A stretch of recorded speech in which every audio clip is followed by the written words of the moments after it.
Meus irmãos, que a paz de Jesus nos envolva hoje e sempre. Estamos aqui para dar continuidade ao nosso estudo do Evangelho segundo o Espiritismo, dando continuidade ao capítulo 23º, Estranha Moral. Hoje nós vamos estudar do item 9 ao item 18, né? E que tem como título: Não vim trazer a paz, mas a divisão. Antes nós vamos fazer a nossa prece, pedindo a Jesus, pedindo a Deus, Senhor da vida, nosso Pai, para que nos inspire, nos envolva em sua paz e que nós possamos ter bom aproveitamento no estudo desta tarde. Que a paz do Senhor reine em nossos corações, hoje e sempre, graças a Deus. Então, meus irmãos, nós vamos estudar o capítulo 23º, Estranha Moral, e a lição: Não vim trazer a paz, mas a divisão. Vamos iniciar com dois trechos do Evangelho segundo Mateus e segundo Lucas. Então, o primeiro trecho de Mateus, capítulo 10, versículos 34 a 36, nos diz o seguinte: Não penseis que vim trazer a paz à terra. Não vim trazer a paz, mas a espada, porque vim separar o homem de seu pai, a filha de sua mãe e a nora da sogra. E o homem terá por inimigos aqueles de sua casa. Já Lucas, no capítulo 12, versículos 49 a 53, nos diz o seguinte: Eu vim para lançar o fogo na terra, e que quero eu, senão que ele se acenda? Devo ser batizado num batismo, e quanto me sinto desejoso de que isso aconteça. Julgais que vim trazer paz à terra? Não, eu vos asseguro, mas a separação, porque de hoje em diante, se houver 5 pessoas em uma casa, elas estarão divididas umas contra as outras, 3 contra 2 e 2 contra 3, o pai contra o filho e o filho contra o pai, a mãe contra a filha e a filha contra a mãe, a sogra contra a nora e a nora contra a sogra. Então vejam que estranha moral, né? É o nome do capítulo, né? Muitos podem dizer: será que Jesus disse isso mesmo? E a lição nos mostra que sim, foi ele que disse isso. Só que nós precisamos compreender o verdadeiro sentido dessas declarações do Mestre Jesus. Quando ele falou isso aqui, é porque ele veio até nós para nos trazer uma doutrina e um conjunto de normas de moral elevada que a humanidade ainda não estava acostumada a usar. Então, ele, ao trazer essas normas diferentes de amor ao próximo, de perdoar, de amar o seu inimigo, isso era uma coisa muito complicada para as mentes daquele tempo. Ainda hoje o é. Apesar de 2000 anos depois, a humanidade ainda tem muita gente que não aceita esse princípio de perdão, de amar o seu inimigo.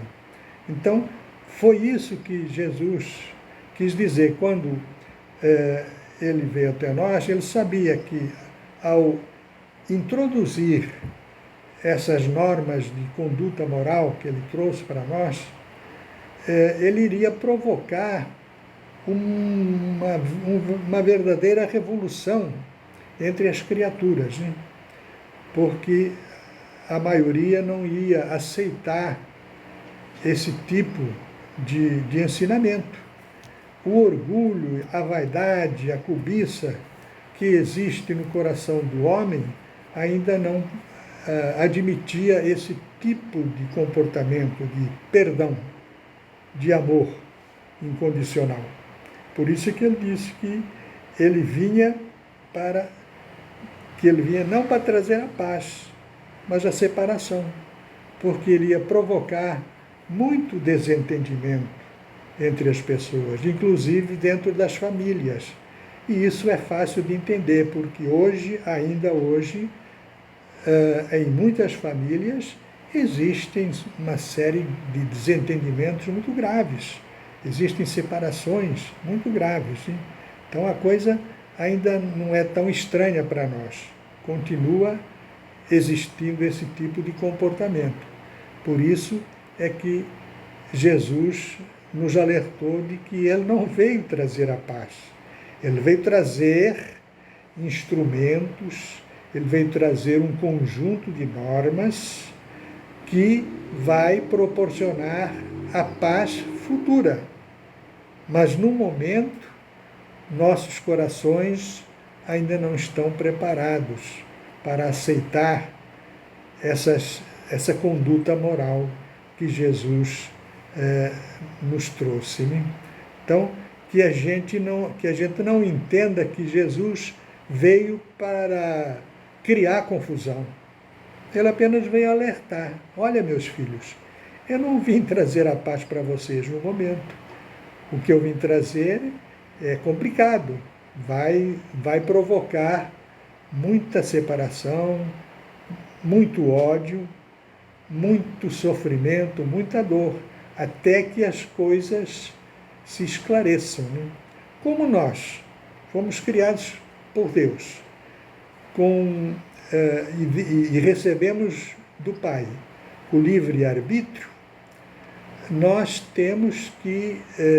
mesmos temos que nos adaptar, temos que lutar para conquistar a perfeição. Porque quando nós falamos em livre-arbítrio, nós devemos também imaginar ou raciocinar o seguinte: livre-arbítrio significa responsabilidade. Responsabilidade. Então, muitos acham que Deus tem que estar, digamos assim, nos manipulando, feito marionetes, para que a gente faça tudo bonitinho, né? Muitos até, a gente já ouviu falar, muita gente dizendo, por que Deus não nos fez perfeitos? Porque Deus quer que cada um conquiste a sua perfeição.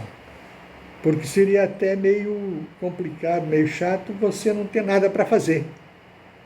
Então, a nossa vida é uma caminhada de conquistas. Hein? Nós temos que conquistar as perfeições e as virtudes para as quais Deus nos criou.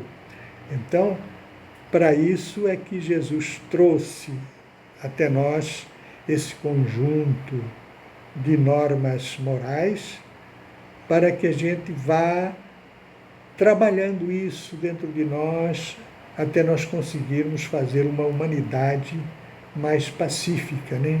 mais amorosa. Né? Aí ele nos diz o seguinte, mais adiante, diz o seguinte: toda a ideia nova, forçosamente, recebe oposição. Não existe uma única que se tenha estabelecido sem lutas. Nesses casos, a resistência contrária à ideia é sempre proporcional à importância dos resultados previstos, porque quanto maior ela for, mais interesses contraria. Se essa ideia for notoriamente falsa, se for considerada sem consequências, ninguém se preocupa com ela e deixa-na passar, sabendo que não tem vitalidade. Mas, se é verdadeira, se está assentada em bases sólidas, se para ela pode-se entrever um futuro, um secreto pressentimento adverte seus antagonistas de que tal ideia representa um perigo para eles e para a ordem das coisas em cuja realização estão interessados. Eis porque se lançam contra ela e contra seus partidários. Então está aqui um esclarecimento muito bom. Quer dizer, toda a ideia nova que mexe com interesses já estabelecidos, já enraizados na população, na humanidade, então todas essas ideias novas, elas sofrem uma resistência muito grande, porque ninguém está disposto a querer perder as suas vantagens, os seus, enfim, aquilo que lhe interessa, né? As suas regalias. Né? Por isso, então, essa luta incessante, essa luta, inclusive, de guerras. Né? Mais adiante nós vamos ver essa parte, inclusive, de guerras, porque a vaidade, o orgulho, o autoritarismo e todas essas mazelas, eles têm uma grande resistência contra as ideias de democracia, de igualdade, de amor ao próximo, de paciência, de tolerância. Então, o que nós vemos ainda é muita intolerância, muito autoritarismo, muita baderna, muita coisa ruim. Então, nós, espíritas principalmente, mas não só os espíritas, todo cidadão deve fazer isso, temos que lutar com as armas do coração, lutar com amor, para tentar resolver essas questões, esses ódios, essas intrigas, enfim, tudo isso que mantém a humanidade nesse estado de beligerância, de guerra entre os povos. Né? Tudo isso é consequência da incompreensão humana. Né? O dia que a humanidade toda se conscientizar de que todos nós somos irmãos, filhos do mesmo Deus, destinados ao mesmo destino de perfeição, de paz e de harmonia nos mundos superiores, então aí o mundo, o nosso planeta entrará naquela fase de regeneração. Né? Então é importante que nós espíritas, que temos acesso a esse conjunto de informações que vem do mundo espiritual, então nós temos uma grande responsabilidade de lutar com as armas do coração, lutar com o amor, com a compreensão, levando aqueles que ainda estão desarvorados por aí, levando a eles o conhecimento da verdade. Jesus já disse: conhecereis a verdade e a verdade vos libertará. Então, essa verdade é que nós temos que nos esforçar para levar, não só para nós, mas para os outros também. Né? Então, está aqui toda essa resistência que existe ainda aos ensinamentos, à moral que Jesus nos trouxe. Né? E aí ele continua dizendo o seguinte: como Jesus vinha proclamar uma doutrina que derrubaria pela base os abusos em que viviam os fariseus,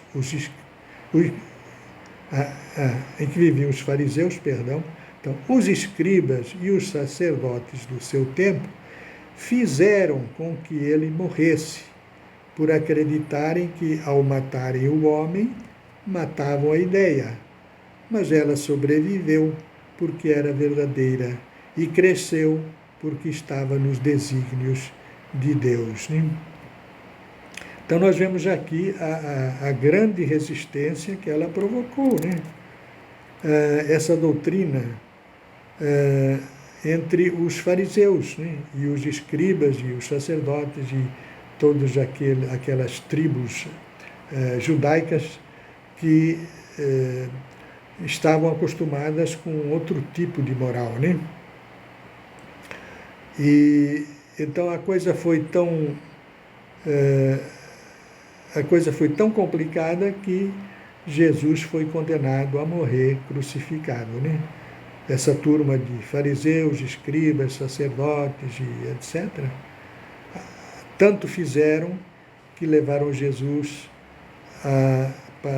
a ser crucificado, né? Mas Jesus sabia disso. Ele veio para esse sacrifício para marcar a sua presença, para marcar a sua moral, para marcar os princípios que deveriam reger a humanidade, né? Então, tudo isso Jesus previu e veio até nós para mexer conosco, né? Para nos balançar. Então, hoje, com o Espiritismo, com a doutrina espírita, nós temos um esclarecimento melhor e podemos, então, refletir melhor nas coisas da vida e procurar um entendimento maior para que a paz possa se estabelecer entre nós. Aí ele continua dizendo: deve-se observar que o cristianismo chegou quando o paganismo estava declinando e se debatia contra as luzes da razão. Ainda era praticado por simples respeito aos costumes, mas a crença havia desaparecido. Só o interesse pessoal o sustentava. Então, veja, quando Cristo veio, o paganismo ainda era muito forte, mas o paganismo já estava meio enfraquecido. As pessoas já estavam percebendo que essas crenças não satisfaziam o seu interior, o seu íntimo, né? Então, Jesus veio na época certa, introduzindo o cristianismo, o evangelho, para que aqueles que tivessem olhos de ver, né, e ouvidos de ouvir, já pudessem ter alguma coisa para se agarrar, para conduzir as suas vidas, né? Então, a partir daí o cristianismo foi se desenvolvendo, né?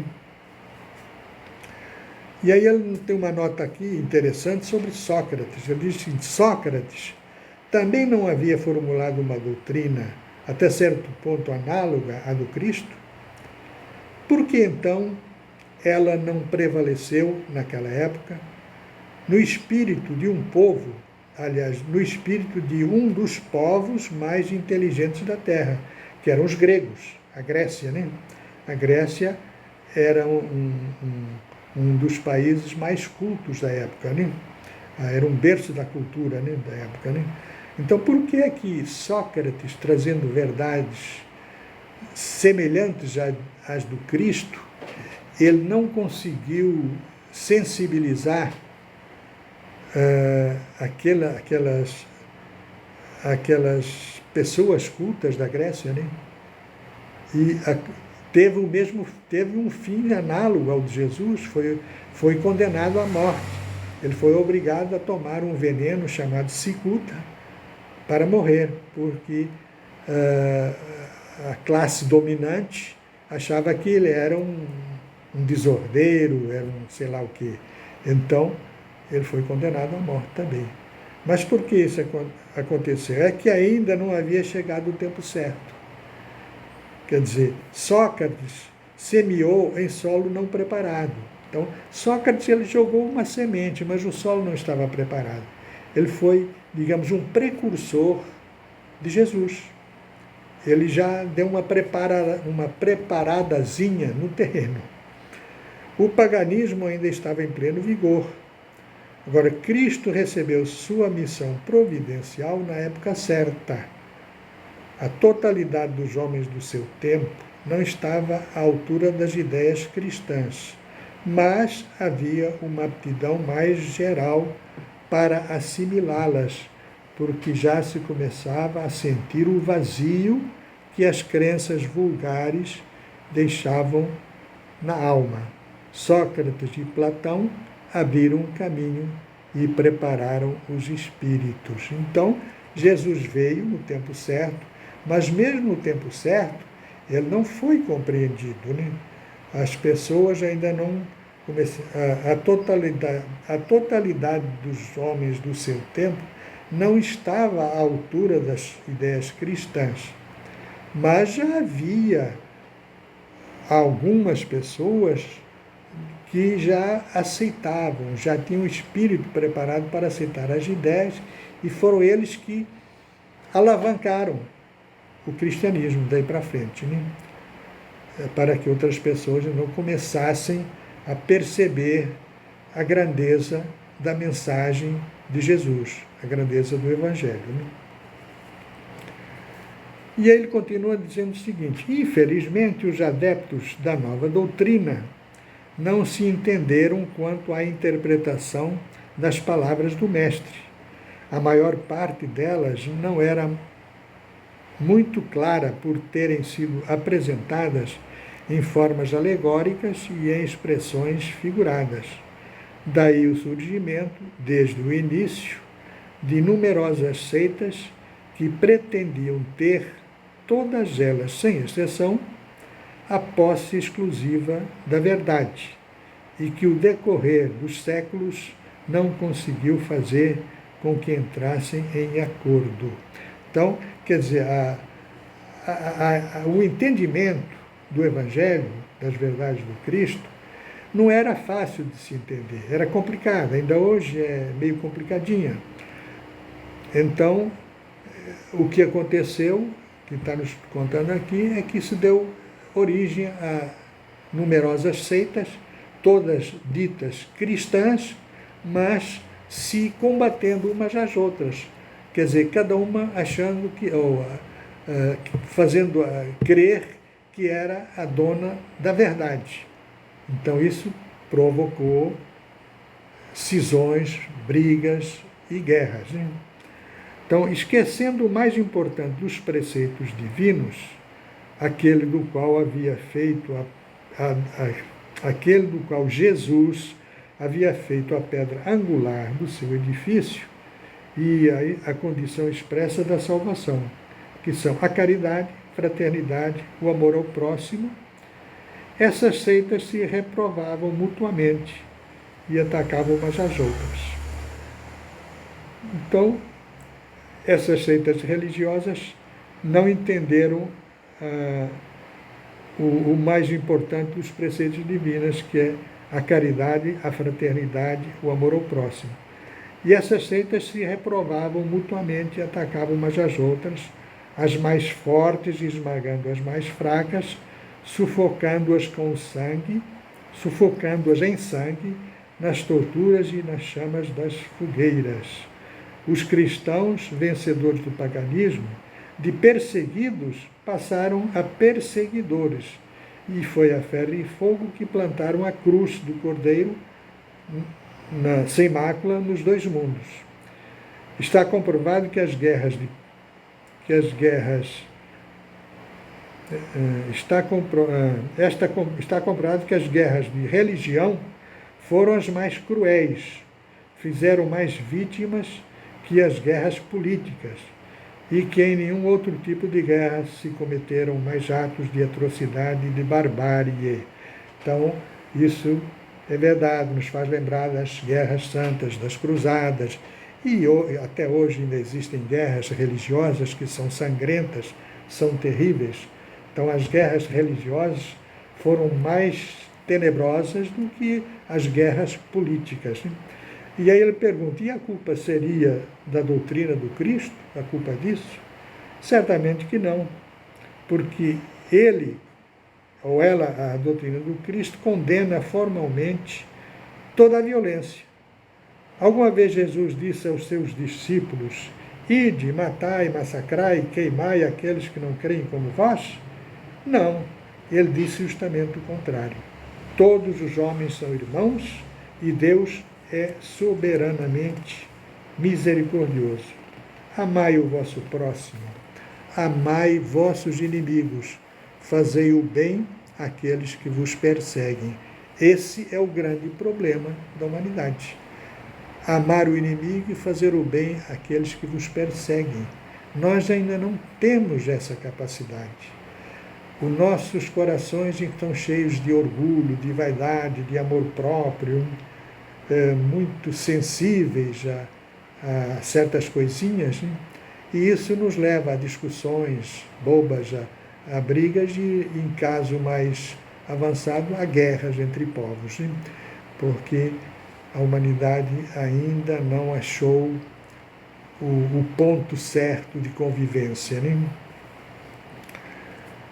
Quando Jesus disse, não penseis que vim trazer a paz, mas a divisão, seu pensamento era este. Então aqui tem um esclarecimento muito importante. Ele disse, não acrediteis que minha doutrina se estabeleça pacificamente. Ela trará lutas sangrentas, para as quais o meu nome será o pretexto, porque os homens não terão desejado compreender-me. Os irmãos, separados por sua crença, lançarão a espada um contra o outro, e a divisão reinará entre os membros de uma mesma família que não tiverem a mesma fé. Vim lançar o fogo sobre a terra para limpá-la dos erros e dos preconceitos, assim como se põe fogo em um campo para destruir as ervas daninhas, e tenho pressa que ele se acenda, para que a depuração seja mais rápida, porque desse conflito a verdade sairá triunfante. A paz irá suceder à guerra, a fraternidade universal irá suceder ao ódio dos partidos, a luz da fé esclarecida irá suceder às trevas do fanatismo. Então, quando o campo estiver preparado, eu vos enviarei o Consolador, o Espírito de verdade, que irá restabelecer todas as coisas, ou seja, fazer conhecer o verdadeiro sentido das minhas palavras. Então aqui está o esclarecimento das palavras de Jesus. Por que é que ele não vinha trazer a paz, e sim a separação? Porque havia muitas desavenças, muitos não concordam uns não concordam com os outros, cada um tem a sua opinião e não quer abrir mão dela e dá margem a essas complicações, hein? E para encerrar, temos aqui no item 17 o seguinte: o Espiritismo vem realizar no tempo previsto as promessas do Cristo. Entretanto, não pode fazê-lo sem destruir os abusos. Como Jesus, quer dizer, o Espiritismo, como Jesus, se depara com o orgulho, o egoísmo, a ambição, a cupidez, o fanatismo cego, que, encurralados em suas últimas trincheiras, tentam barrar-lhe o caminho, provocando embaraços e perseguições. Eis porque ele também tem que lutar. Então, isso aqui é um esclarecimento para nós espíritas, né? O espiritismo também tem sofrido perseguições, tem sofrido ataques, né? E nós temos que lutar, como eu disse, com as armas do coração. Temos que mostrar para esses irmãos que precisa haver amor, compreensão, sentimento de perdão, tolerância, para que todos nós possamos viver em paz. Esse tempo demora um pouquinho, mas vai chegar. Nós estamos tentando entrar num mundo de regeneração, e é através dessa ação do esclarecimento da verdade que nós poderemos alcançar essa tão desejada paz universal. Que Jesus nos abençoe, muita paz, obrigados pela paciência de vocês e que o amor de Jesus possa preencher os nossos corações hoje e sempre. Graças a Deus.